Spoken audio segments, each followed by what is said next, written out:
Back in 2011, we were completing a lot of commercial work at the time and a bit of residential work as well. One day a lady called us up and asked us to build a granny flat. I didn't even know what a granny flat was at that time. Now, more than 1,500 granny flats built. I'm so proud of what we've achieved.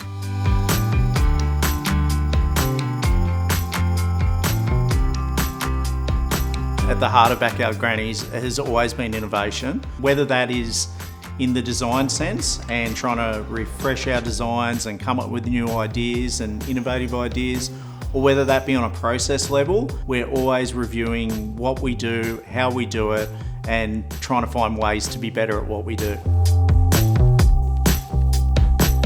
We want to be able to help as many people as we can, and needed that fresh look and that fresh feel, and make sure that that matched our ambitions of where the business was going. Backyard Grannies came to us with big ambitions. They really wanted to help more people build their dream backyards. As a company, they also wanted to spend time focusing on designs and finding new ways to maximise small spaces.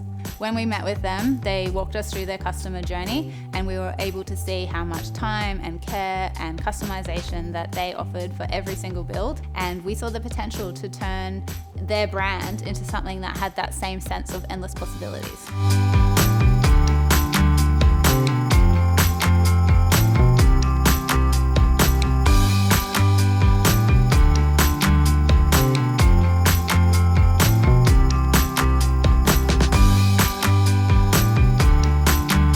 It is really fantastic to be leaders and to be involved in something where you get to see the end product and you get to see the difference it does make in people's lives is really special.